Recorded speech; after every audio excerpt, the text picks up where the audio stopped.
This is the Construction Leading Edge podcast from constructionleadingedge.com and buildermasterclass.com. My name is Todd DeWalt. It's my job to help you eliminate chaos, maximize profits in your construction business. And I've got a great interview for you today with my good friend Spencer Powell. He literally wrote a book that will help you attract quality leads, increase sales, and dominate your competition. We're going to talk about that. You're going to get some really practical stuff and some things that'll I think will open your eyes when it comes to lead generation, marketing your website. Here's what you're going to hear about. What Spencer Powell means when he says the script has flipped. Also, why Spencer says you might want to become the Red Bull of the construction space.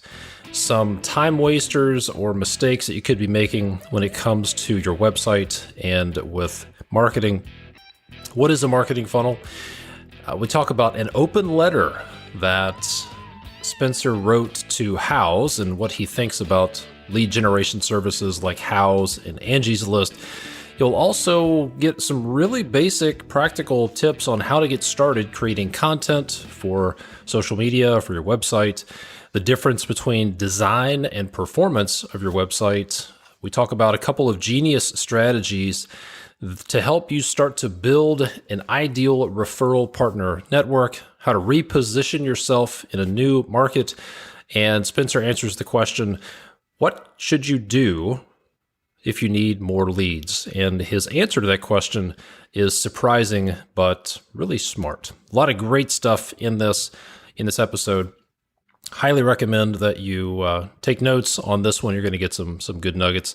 A couple of resources and messages from my sponsors that I want to share with you before we jump into it. All right, let's talk about a form of chaos I know you've experienced before, a bad customer review. Did you know it only takes one negative review to stop a potential job in its tracks? Your reputation takes years to build. Don't let one review change that. From Yelp to Google to Facebook, GoSite helps you manage and generate reviews all in one easy-to-use place. Research shows your customers need to see at least 30 positive reviews in order to trust your brand, and top-ranking businesses on Google have an average of 40 reviews. So, a job well done and a happy customer aren't just revenue, they're marketing opportunities. GoSite makes it easy to build your credibility and authority as a construction leader by automatically asking your already happy customers for a new review with just one click. Take control of your customer reviews and turn your 5-star success into more revenue with GoSite's easy-to-use mobile app. Get started for free at gosite.com/podcast. That's GOSITE.com/podcast. If you are a project manager or a superintendent on a large construction project, you know how time-consuming it can be to collect information from your field teams and subs for the all-important daily report. Many PMs and superintendents spend hours a day chasing their teams for manpower logs, safety observations, and more. And then once you collect the information, you have to sit down at your desk or in your truck, manually enter the data into your project management system. Then if you have questions or if something's missing, you have to send text messages or emails or make calls. And then when you put this all together, it gets pretty chaotic. If that sounds like you, I'm here to tell you there's a better way. Field Chat is purpose-built to help you communicate and collect important information from your field teams and subcontractors. With Field Chat, you don't have to chase people down for visitor sign-ins, COVID assessments, safety orientations, toolbox talks, RFIs, safety observations, JHAs, hot work permits, manpower logs, and a lot more. Field Chat will chase everyone for you by using scheduled text messages or QR codes around the job site to collect the information you need. And because your field crews and subs already know how to use text and QR codes, they won't have anything new to download or learn. And if you have questions or need to send updates, you can use Field Chat to communicate with everyone via SMS text, all from one organized and searchable app. All of the data is auto-synced with your project management tools like Procore and PlanGrid, helping to save you hours a day and improving your documentation, keeping your company protected and your owners happy. Start your free trial today over at fieldchat.com/edge and see how it feels to eliminate paper, data entry, and communication chaos on your projects. That's fieldchat.com/edge. All right, without further ado, here is my conversation with my good friend Spencer Powell. Enjoy. Spencer Powell, welcome back to the podcast. How are you doing today? I'm doing good. Yeah, I'm glad to be back. Yeah, so we've done some cross-pollination. I've been on yours, you've been on mine. It's been a while since you've been on my podcast. So since then, you've been a pretty busy guy. You wrote a book that we're going to talk about, that we're going to dig into. It's the Remodeler Marketing Blueprint: How to Attract Quality Leads, Increase Sales, and Dominate Your Competition. So we'll talk about some of the topics in the book, and then we'll dig into some really practical stuff. But here's where I want to start is at the beginning of the book, you say the script has flipped. What do you mean by that? Yeah, I mean, really, I just thought it was a nice rhyme to kick off the book. So it doesn't actually have any meaning at all. So not just kidding. Basically, if you kind of rewind in time and you think about your buying process, I always just think of something super easy. Like, let's say you're going to buy a TV. You'd go down to like a Circuit City or a Best Buy or something, and you'd go talk to a salesperson, and you could look at some stuff on the racks and everything. But really, the salesperson had all the information. Same with like if you think about a car buying experience. You used to have to just go onto the lot, like talk to somebody. They'd have all the details about pricing and discounts and upgrades and blah, blah, blah, blah. And so if you think about the entire process from starting the marketing to actually closing a deal, you kind of go through marketing, you go through research, you get to the sales process, you're talking to a salesperson, and then you close the deal. The old way, you would really start the process. You'd maybe see an ad or you'd go, oh, I need this thing.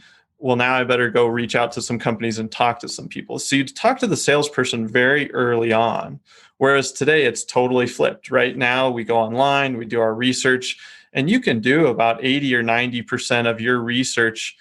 And then you go talk to a salesperson. They kind of take you that last mile, especially when we're talking about, remodeling, custom building, anything in the home improvement space. Like, you're not just going to click buy it online like you do on Amazon, but people still do that research. So that's really what we've seen is, okay, the script is flipped. The salesperson doesn't have all the power and all the information and all the cards anymore. People do, the consumer does. Yeah. So what does that mean? What does that mean to remodelers and builders in really practical terms? Yeah, it really means you have to rethink marketing. So if we take the old way, marketing's job was to produce awareness and generate some interest and drive some sales conversations. But it was really just like, hey, I want to get in front of these people and get them right into the sales process as fast as possible, because that's where everything kind of starts. Whereas today you have people that are doing research for months, years, bookmarking sites, browsing portfolios, looking on Pinterest and Instagram, different websites and blogs. And so if you think about that from a marketing perspective, you actually have a huge opportunity to jump into that research process in the early innings of that person's journey.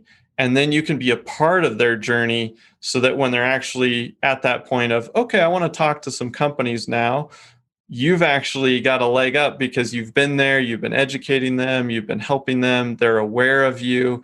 And so I think that's a massive opportunity for people that embrace that and go, okay, I can't really control the way people shop and buy. I'm going to acknowledge that it's different, and then I'm going to change the way I do marketing to just match up with that. Yeah, I watched a marketing guru talk about a different approach to marketing, and he used this analogy. He had this bowl full of like lifesavers, and he said, and he dumped them out on the table, and he said, "This is your market."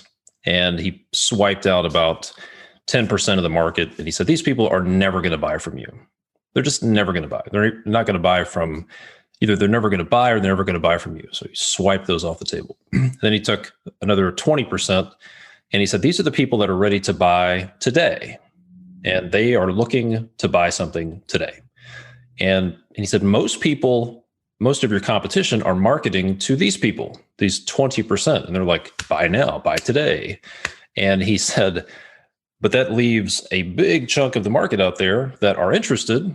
They're going to buy sometime, but not today. And very few people are talking to that big chunk, that big pile of lifesavers in his example. And that's what his advice was. So I think it's a really important distinction that, yes, there are people who are ready to buy today, but the majority of the market is not ready to buy today. And you really want to market to that group. Well, you want to market to both groups, but the biggest opportunity, as you said, is let's get into the journey early on and not try to sell people today. So we're not saying, hey, call me for an estimate, come buy something. We're saying, here's some really valuable content, which we're going to get into marketing funnels and lead generation and some other things as we go through this. And one distinction, I know you wrote the book for remodelers, but as a guy who works with a lot of home builders, a lot of general contractors, and for that matter, contractors of all types, the principles and strategies you talk about for content marketing and building funnels and getting people to know, like, and trust you really apply no matter what you're selling. So these strategies, this interview and this book is really valuable no matter what you're doing. So we're a couple of content marketers, right? Mm-hmm. That's absolutely. I have a podcast for those people who are listening and are like, what is content marketing? Well, you're listening to it. And Spencer, you have a couple of podcasts and create a lot of content, and it's a great way to get people to get to know you, get to like you, and get to trust you. All right, so let's go back to the book. There's a section at the end of your book that says, become the Red Bull of the construction space. What does that mean? Yeah, so, in thinking about content marketing, what you were just talking about, podcast is content, blog is content, video is content. Those are just different mediums. But as you think about what's being produced, it's typically educational, entertaining, something where you're saying, okay, I'm going to put some content in front of somebody and I'm trying to build some know, like, and trust, like you just said. So I was looking around at some different other industries. I find sometimes you can really get some golden nuggets from other industries and go, hey, could we apply that to our industry? So you look at Red Bull. Most people know Red Bull, and obviously they know the drink, but they typically think of, the crazy skateboard stunts or the snowboarding video or, the moon drop or, whatever it was. It was a big stunt, right? That's Red Bull Media. Now, Red Bull Media is just they're basically their media and marketing arm for Red Bull. They do about $50 million a year in revenue, just the media company. And it produces, I think it's in like $2 billion worth of sales of Red Bull products. And I got to thinking about that and I'm going, this is genius. They basically have created an arm of their company that produces so much brand awareness and other sales, but that division is probably profitable, or even if it's break even, they're literally getting free marketing because they're actually getting sponsorship deals and different things, $50 million in revenue for whatever they're spending. And so I just started to think about that. I'm going, this is a great industry for that. And you start to see it with guys like Matt Reisinger, who's got the Build Show, and you start thinking, you're going, yeah, there's only probably a few of them out there. But if you take that concept, like, you can get sponsors from product suppliers, manufacturers, if you have really good content. And now suddenly you're getting paid to do your own marketing for your own lead gen and your own business. So I just love that concept. Yeah, I do too. It's an indirect play. Mm-hmm. I think it requires a little different viewpoint. So it's not, I think when a lot of people consider marketing, they think, well, it has to be about me and my company and the work I do. And what we're talking about is let's create content that attracts your potential customers and get them to be aware of us and just be attractive. It can be entertaining. It may not actually be anything about your company, but if you can attract people and get eyeballs and get subscribers and build your audience, I think that's a good thing. So you mentioned Matt Reisinger, and he does a great job. I know he has a separate media company, but what if someone, let's say somebody's let's look at a couple of different examples, and we can just kind of riff on this. If somebody's a remodeling contractor or a custom home builder, first of all, let's put together a framework of how to think about this. I see a lot of people who are putting content out there that is interesting to them. You know, they talk about like, I got this new Festool, whatever, and look at my truck setup, and here's my saw jig, and that's interesting to other remodelers, but probably not that interesting to their ideal clients, their prospects. So when somebody starts thinking about, that's really cool, I want to create some content, how should they start thinking about it? It's a really good question. And yeah, you have to nail down your audience first, and I think that's the part of this that people get hung up on is like, okay, you could create some content and then you start attracting this big audience, and probably most of them are outside your area.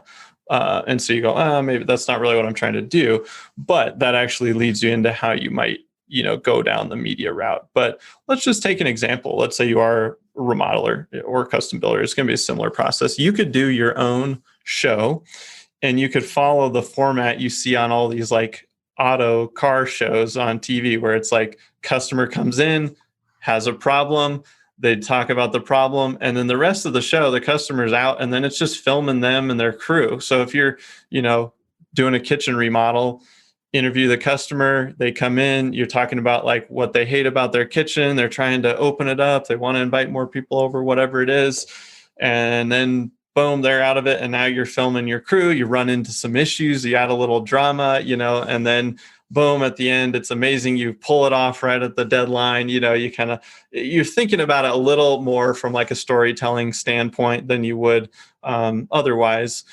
But I mean, that would be a kind of a simple concept for a show, and you start thinking about content and brand, and you're going, okay, you could do, a little, ABC Remodeler original miniseries. And there you go. You just film a little bit with the customer and mostly your team, and you kind of tell a story. It could be a 10-minute, 20-minute thing. But start looking around for examples. Like you see all these dream home makeover, or even HGTV, as much as we hate it because of the warped perception it gives on price, like that's what they're doing. They're just filming what they already do. And so you don't have to do anything different. You're just documenting the process, but you have the homeowner in mind. So they don't care about the latest tool, like you said. They care about how ugly it was and how amazing they made it look in this certain amount of time, that went by, and what the process was, all those types of things. Yeah. And I think the key distinction is, let's start with the customer. Who's the target audience? What do they care about? And what I've advised people to do is, if you want to create valuable content, then go address their pressing concerns. What are they afraid of? So what I've told people, for example, I had a conversation with a remodeler who did a lot of basement remodels. And I said, what's one of the biggest questions that people have about remodeling their basement? And he said, well, how are you going to get into my house? How are you going to keep my house secure? How are you going to keep my upstairs clean while you're remodeling the basement? So like there's a fear or a concern. Then my advice is, go out to a job site, walk around and say, hey, this is Steve from ABC Remodeling, and one of the biggest questions people have is, how do you keep my house secure? So here's how we do it. We swap out the lock set at the top of the steps so that it's secure from upstairs. We never go upstairs. Here's how we handle dust containment. Hey, here's a picture of Michael over here putting up some plastic. We use filters. 3 to 5 minutes of just walking around using the phone to video that stuff. You have great content that addresses a concern and is really high value. And it really doesn't say, I think the key is that it says very little about your company. It's not all about you, it's all about them. And when you do that, then you will attract the right kind of people. And I love your example there because it's one, simple. It's two, you're just telling stuff that you already know and do. Your customer doesn't know that, you know it. And so sometimes we get hung up there. You have to just think about, okay, I'm just going to answer these basic questions. And then the other point that you made, which is really good, is don't get hung up on production. Yes. The production value, it's the content value. So use your phone, document it, like get it out there is better than just getting hung up on it has to be this fancy edited, polished thing. Yeah, that becomes overwhelming. And you're right that there's this curse of knowledge. You've been doing it for 1 year, 20 years, and you're like, well, everybody knows how you have to insulate the inside of the wall. Everybody knows where the vapor barrier goes. Everybody knows that. Well, no, they don't. Your customers, one of the best things I heard was there was a guy named Brian, who was a kitchen and bath remodeler who came to one of my live events, and he said something that stuck with me, which was, they're not professional customers. They don't do this every day. They don't know the process. They don't know what to be concerned about. They have fears. And the best thing you can do is just take the most basic stuff. And what I would tell people is, what are you doing today on a job site? Just go record 3 to 5 minutes about that today. Just get started putting it out there. And that's super simple. Forget production. Don't worry about lighting. If you have an iPhone 3, that could be a problem. You may want to get some better quality, but get started with what you have and just get it out there. So good advice there. Those are some good tips, but I'm curious, what are a couple of things that you see contractors doing that is either a mistake or just a waste of time and energy? Yeah, so let's start with a big mistake, and I guess it's kind of a waste of time too, in some cases. So I don't know if it's the biggest, but it's a big mistake, and it is, you have a website, you maybe redesigned it a couple of years ago, and now you're going, all right, let's really do this web marketing thing. Like, it's time to get some leads going. We're going to reach out to some companies and we're going to redo our website. So there's this perception that redoing your website all of a sudden magically brings in leads. And so what I like to talk about is this difference between design and performance. Design is the way it looks, the way it feels, the way somebody can navigate through it.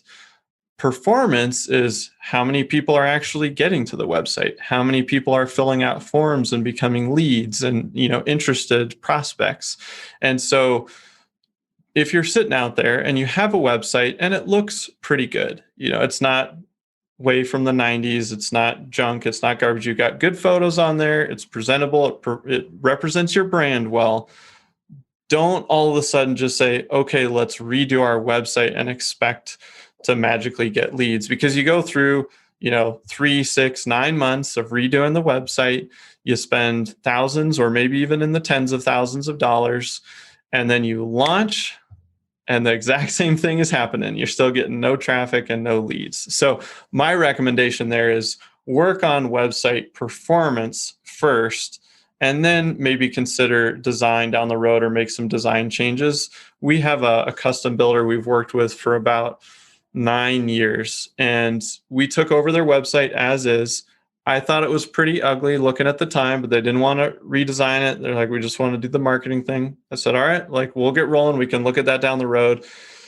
We've looked at it. We've never redesigned it. This site cranks traffic and leads. And that really was what triggered it for me. It was going, okay, you can even have a site that somebody might think is not that great looking, but if the information is good, if the domain authority is strong and you build some equity into the site, you can actually still get a lot of traffic and leads. And so there is a place for design, but I say start with performance first. Gotcha. So a waste of time would be spending a lot of money on your website, taking the Field of Dreams philosophy of if you build it, they will come.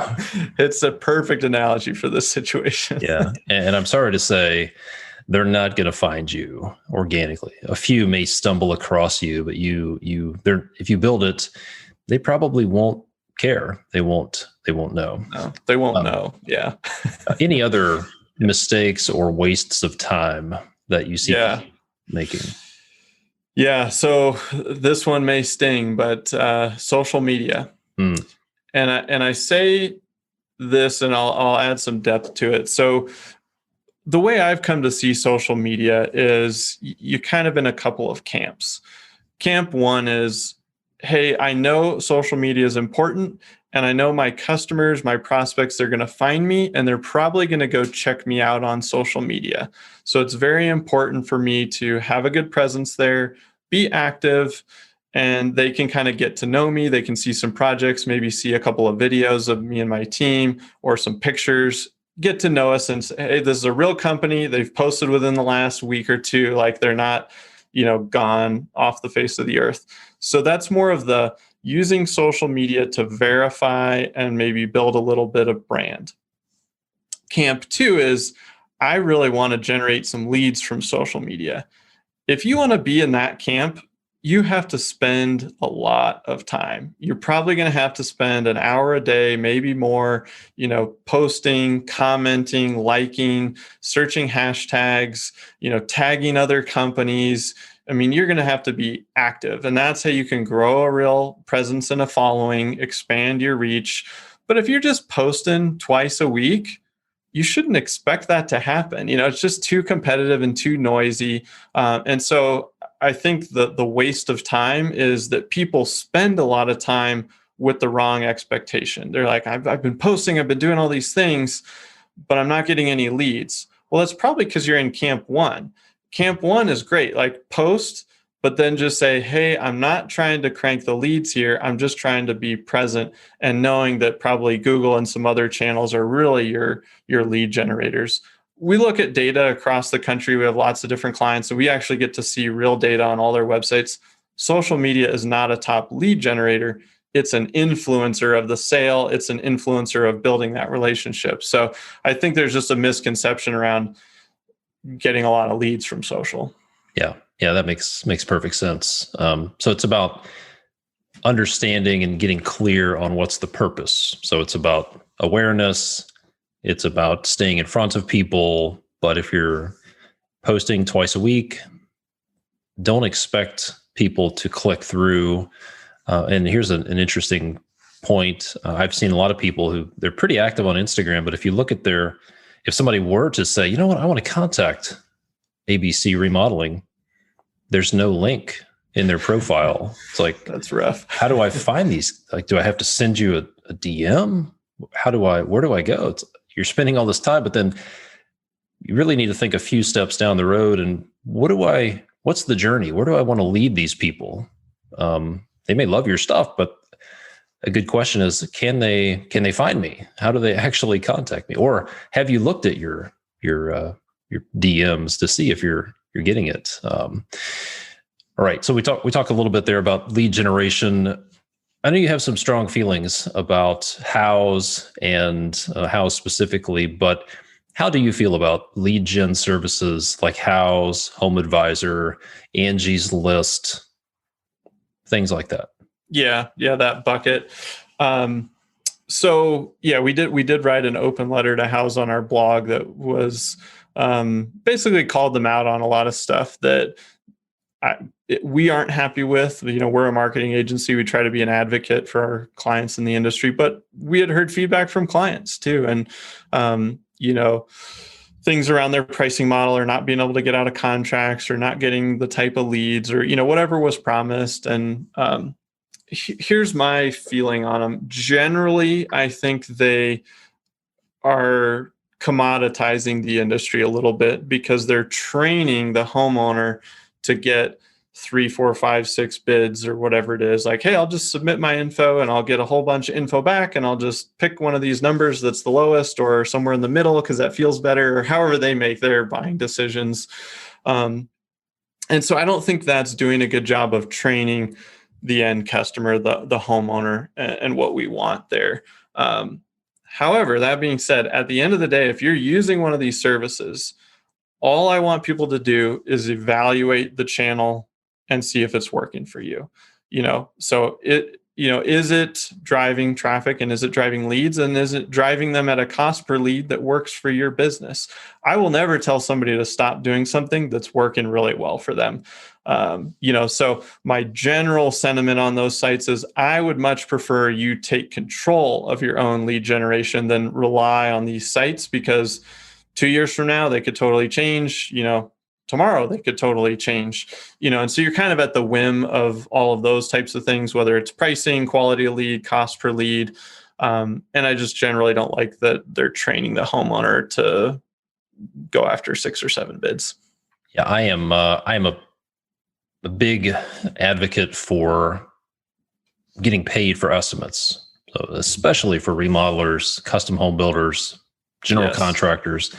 You should be charging for planning and detailed estimates. I'm not talking about ballpark budgeting, but one of the biggest root causes of problems, the biggest root cause of problems for a lot of remodelers is they're spending so much time doing free estimates. And then even on the contracts that they get from a free estimate, there are a lot of profit bleeds that can be traced back to, we missed that during the estimate because we had to put an allowance or a plug number, or we just missed it.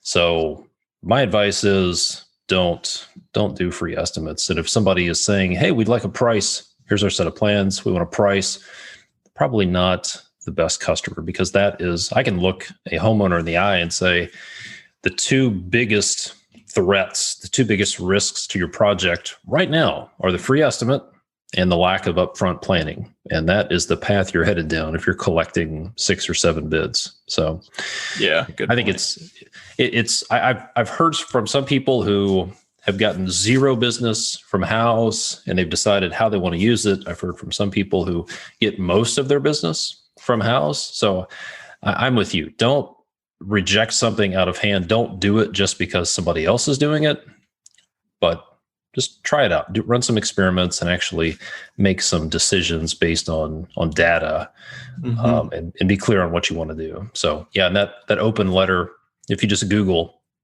open letter to house, I like that. Here's how you're commoditizing the construction industry. Did you get a response from them? No, but we definitely got a lot of cheers from remodelers and contractors and people commenting and basically just acknowledging a lot of the stuff that we said. They said, yep, this is my experience too, and that sort of thing. I interviewed the CEO of it's not a news service, but it was new to me. It's a company called Sweeten, Sweeten. Gene Brownhill is the CEO, and they are like a matchmaker service for remodeling contractors in certain markets.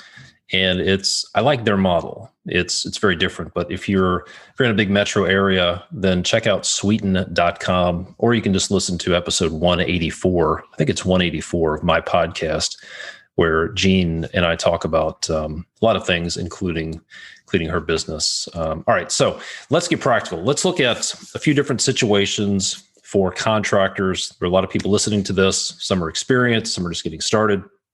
And I'm a big fan of getting the 80 for the 20.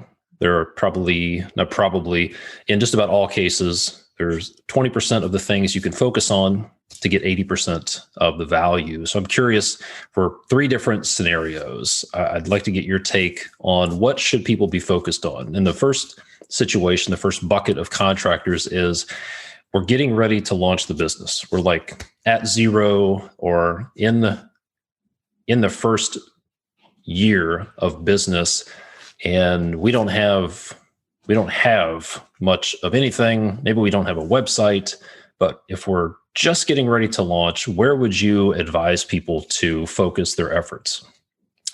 Yeah. So if it were me and I was just starting, I mean, you got to get a website up, even if it's just basic. So, I mean, You just can't dodge that bullet today. People expect that. They're going to, even if they see a sign, they're going to Google you and try to find some info. So you got to get that up.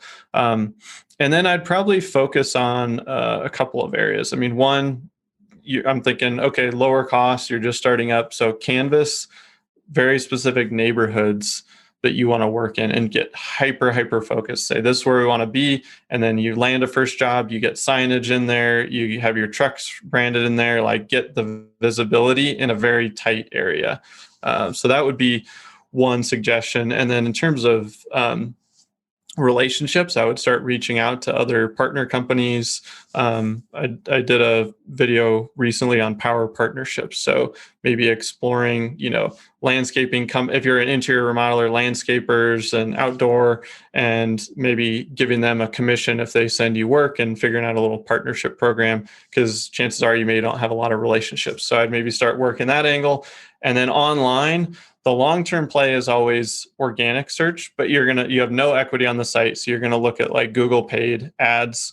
And again, I would be very, very tightly focused, maybe just kitchens, even if you do kitchens, baths, additions, and pick one thing and focus on that and drive them to a specific page on your website that has information about that same thing, like kitchens. So I know there's a few things, but I feel like you got a few things to do. You can ignore a lot of the other things.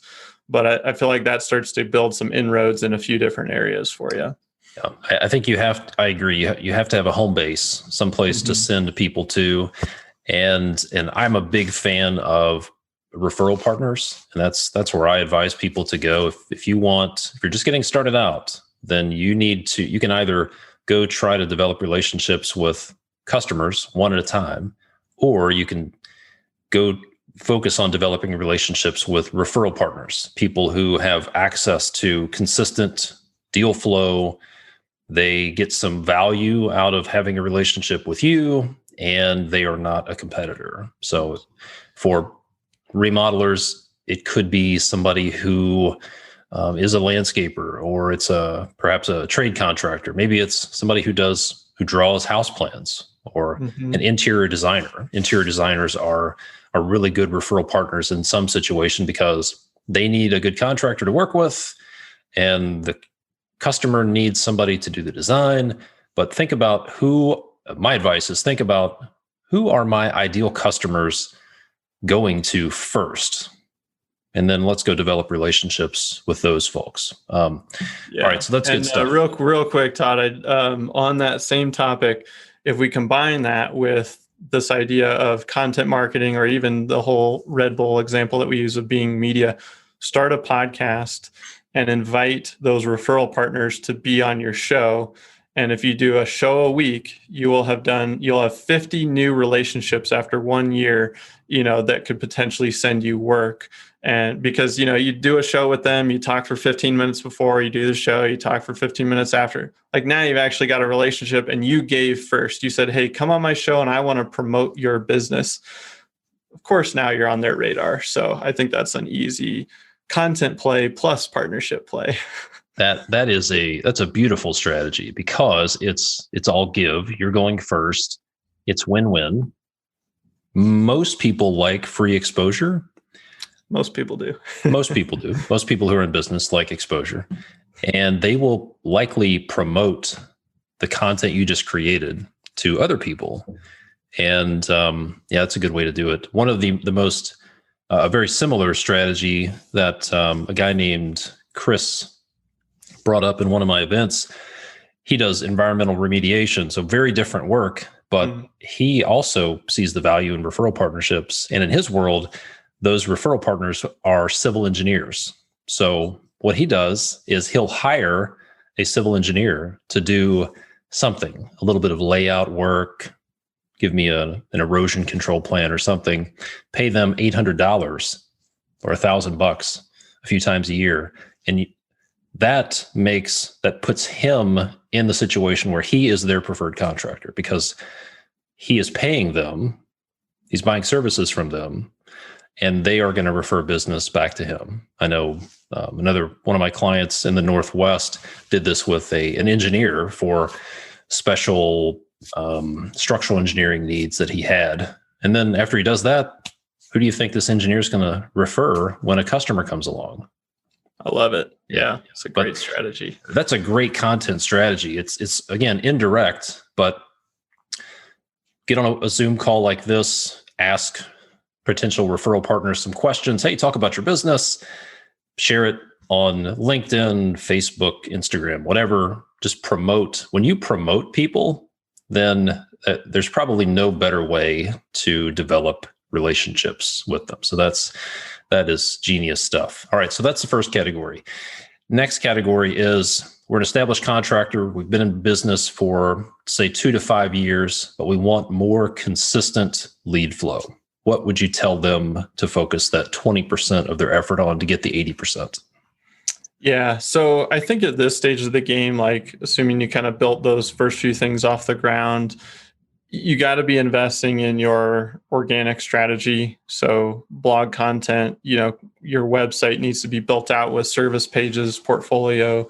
And what we see is looking at all the digital channels, the best lead source for quantity and quality is generally organic search from Google, Yahoo, Bing. And so it's all about ranking organically. People have come to trust Google. They type something in, and if they find you, they think, okay, this has got to be one of the best results out there.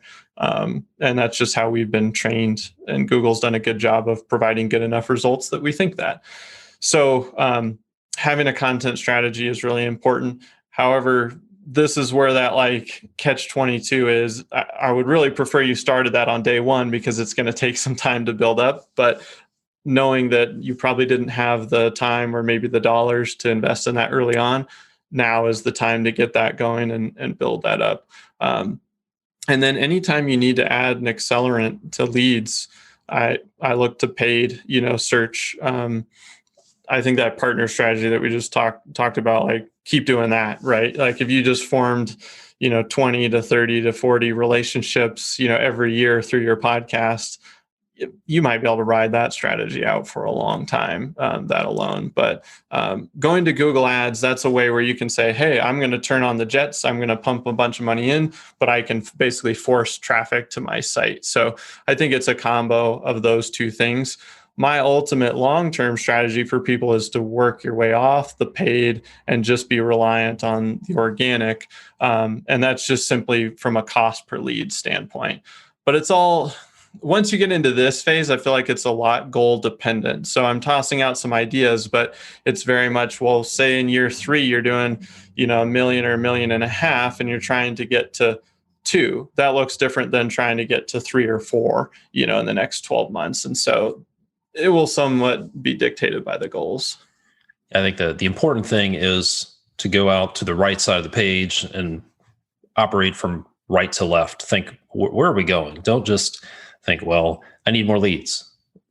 Well, you could just create more of a mess for yourself. My advice would be to think, what do I want? Where do I want to be 2 years from now? What type of work is in my wheelhouse? What's profitable? Let's figure out where we can make money. I think it would be a tragedy to go spend money to get leads and then execute those projects and spend the next 18 months doing a bunch of work that you don't make money on and you don't like. So let's figure out what's actually working for you and then go get more of those things. There are buttons that can be pushed and levers that can be manipulated to get you what you want, but it's really about being strategic. For sure. All right. Last category. We've been in business 10, maybe 20 years. We have lots of leads coming in. We have lots of referrals, but we want bigger projects or we want to grow into a different market.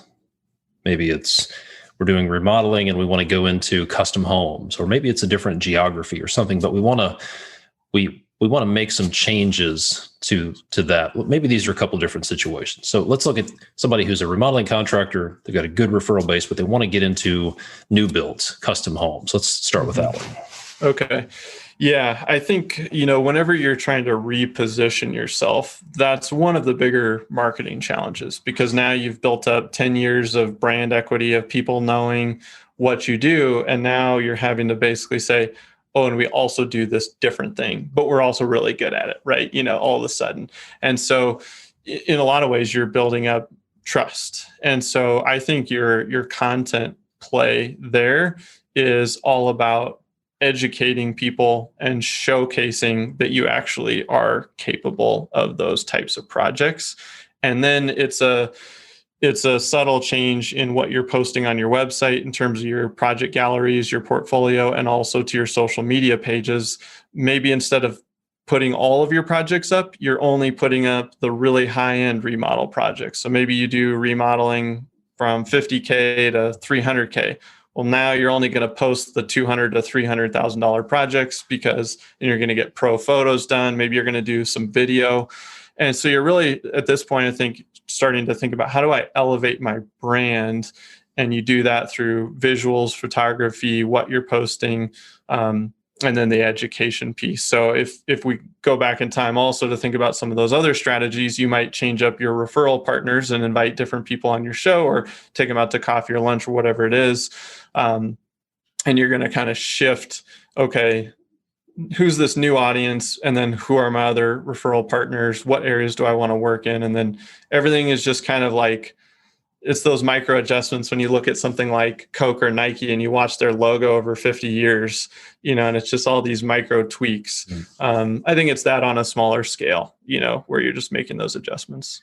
Yeah. So a couple of thoughts there. Let's say you're going after higher end clients, you want to go from $50,000 kitchens to $200,000 kitchens, I would start thinking, what are people interested in who are buying $200,000 kitchens? So maybe you would talk about how to select your sub-zero appliances. Let's look at high-end appliances. What are they interested in?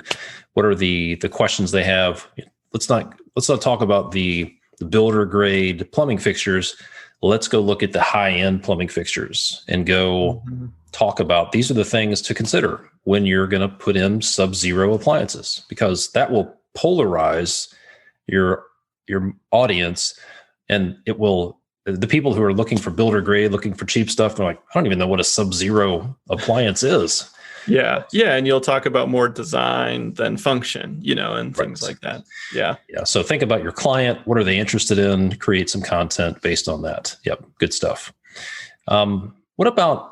So if you're going into a different market, whether it's going from remodeling to custom builds, that's not much different than going into bigger projects. What about a new geography? If somebody's in St. Louis right now, they want to get in on the action in Boise or Denver or Austin. How would they start to get a foothold in those markets? Yeah. I feel like it's very much go back to the startup business suggestions, because you're in a totally new market. Although now you have one advantage or a couple advantages. You have a more powerful website, so you can build on that in terms of content. And you can put, hey, we have a division here and a division here. You already have testimonials. You already have projects. Like, you get to leverage all of that. And hopefully at this point you have more resources, whether that's staff time or money that you can invest. But honestly, in terms of like boots on the ground, like, you still got to find all the relationships. You got to partner with different people. You got to pick your targets for areas. And then you still maybe want to do some canvassing, get that first job, get some signage, get some trucks in there, like get the branding going in those very, very tight neighborhoods that you want to do more projects in. So I feel like it's kind of a combo. You get the benefit of some existing resources, but you still got to kind of have that, grind mentality of like, this is totally new. Like, we're not even driving distance anymore. We've got to, start a lot of this from ground zero.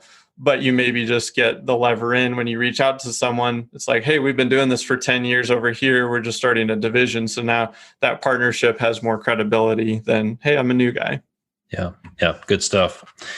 All right. So let's talk about lead generation. If somebody were to ask you this question, Spencer, I need more leads, what's your number one piece of advice? Can you just do more of what's already working? And I ask this question to people that reach out to us. And I think it's the best advice, even if it means not working with us. If you're doing, let's say you do 2 open house events each year, and you get 80% of your work from those 2 events. Like you do it up, you cater it, you pull in the whole neighborhood, like all this stuff. Can you do 1 a quarter? Can you do 4 of those? Like, if that's the answer, just do more of it.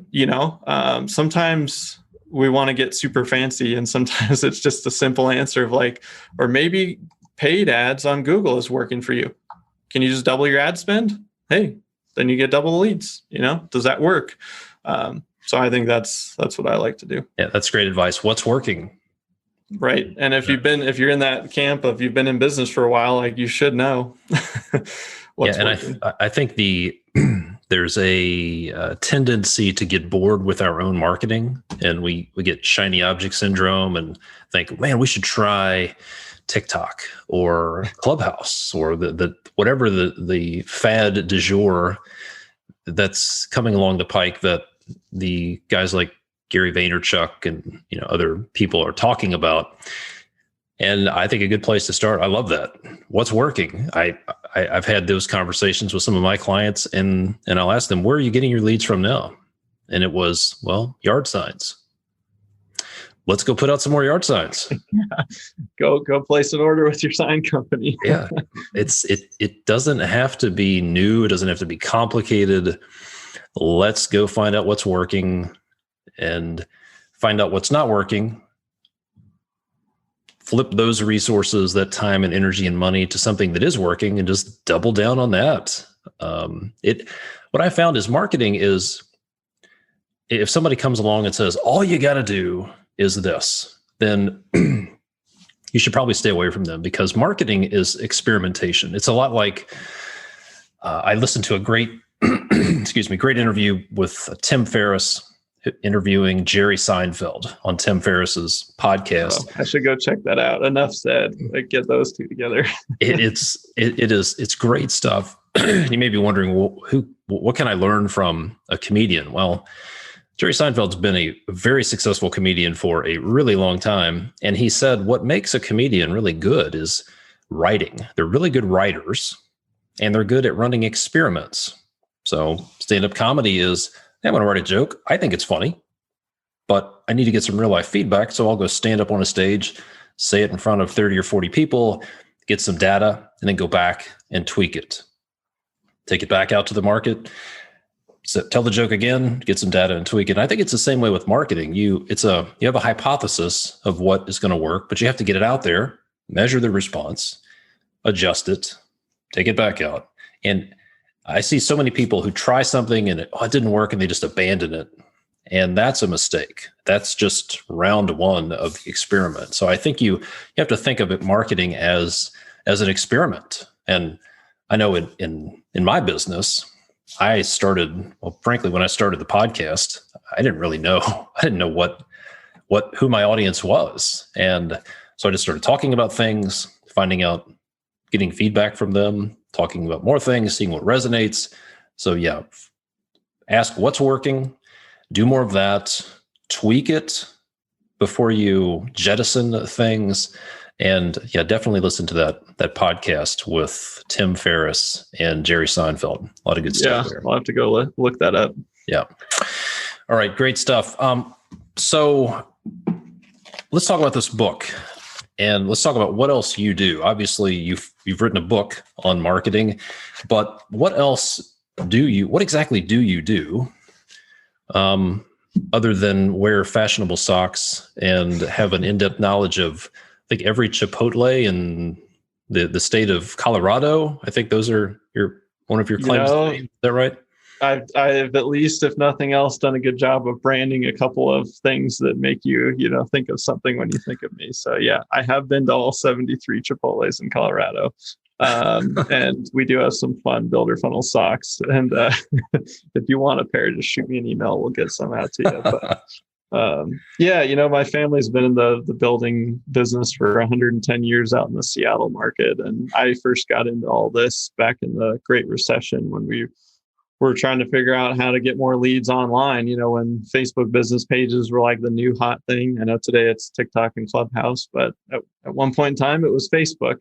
And yeah, really just help them scale up their division from about 2 million to 5, and then ultimately over 10 million in sales. And said, hey, gosh, I think we are onto something here. I think we could help more people figure this out. And so we started an agency and just kept rolling. So today we do a lot of what we talked about today in the digital space. We help people create content. We work on their websites. We do some social for them, some lead generation on their website. We're big fans of you having control over your lead generation through your own domain, which is your website, your own content marketing plan. And then you stay in touch with them through email. So we kind of put together a comprehensive package, and then we clip in as your marketing team, basically. Gotcha. And where can people connect with you if they want to do that? Yeah, so builderfunnel.com is the easiest way to go learn more, and you'll see all the stuff we talked about today. There's content galore, and then you can click the apply to work with us if you're interested in exploring that route. And then the book is over at remodelermarketingblueprint.com, and we're still doing some book bonuses too. So you can go get it on Amazon, but go to the website and you'll see some directions on how to get the bonuses there. Even if you buy one copy, we're giving out some stuff. Gotcha. Builderfunnel.com and remodelermarketingblueprint.com to get that book. Yeah, this is good stuff. I appreciate you taking the time to do that. How grueling was it, just for my own personal edification, how grueling was it to write a book?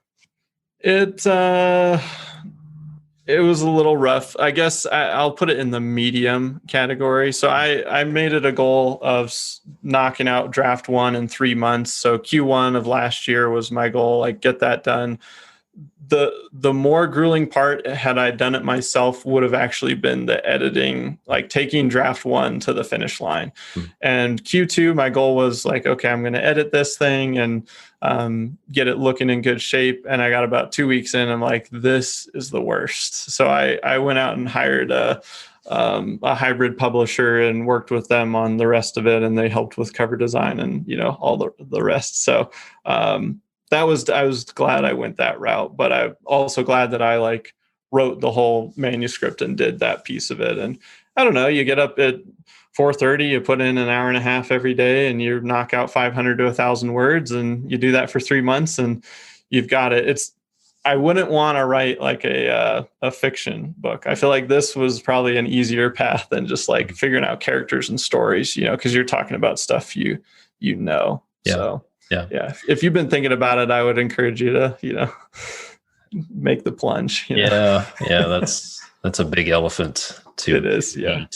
It was basically a calendar year from starting the first word to getting it on Amazon and out the door, and that's not helping my motivation. I'll be honest with you. But it's probably something that needs to be done. All right. Good stuff. All right, folks, check out those links. Go to builderfunnel.com, remodelermarketingblueprint.com. Follow Spencer. You're on all the social media channels, and this was great stuff. I really appreciate you going through the effort of writing the book and for being on the podcast, sharing some really practical stuff. Thanks, Spencer. Yeah, thanks for having me. And I hope some of these things people can just take them and put them right into action. I guarantee they can. Thanks, man. All right. Thanks, Todd. If you're a project manager or a superintendent on a large construction project and you're tired of chasing people down for daily reports, safety orientations, JHAs, or toolbox talks, here's some good news. Field Chat will chase everyone down for you by using scheduled SMS text messages or QR codes around the job site to collect the information you need. Start your free trial today at fieldchat.com/edge and see how it feels to eliminate paper, data entry, and communication chaos on your projects. That's fieldchat.com/edge. All right, be sure to check out builderfunnel.com. Go get your hands on the book at remodelermarketingblueprint.com. Check out Spencer's podcast. He's a great guy. I've known him for a few years, and he is super practical, super down to earth, and he will help you grow your business. As always, I appreciate the ratings and the reviews. Be sure to go over to buildermasterclass.com if you want to check out some of my resources. You'll get tips on eliminating chaos with change orders, how to streamline or maybe even eliminate chaos with your customer communication. You'll be able to learn about some of the master classes and mastermind groups and resources that I have available over at buildermasterclass.com. If you could do me a favor and take 1 or 2 minutes and leave a rating and or a review for this podcast, that would mean a lot to me. That helps get the word out there. And you know what? It's always nice to hear some positive feedback. So if there's anything I can do for you, let me know. You can reach me at constructionleadingedge.com. You can contact me there. And as always, thanks for listening. I will see you next time. A happy customer isn't just revenue, it's a marketing opportunity. From Google to Yelp to Facebook, join the more than 30,000 small businesses already using GoSite to request, respond, and manage reviews, all from one easy-to-use dashboard. GoSite puts the power back in the hands of you, the construction business owner, with a mobile app that transforms how you run your business by making it easier for customers to find, book, pay, and review your services online. Get started for free at gosite.com/podcast. That's GOSITE.com/podcast.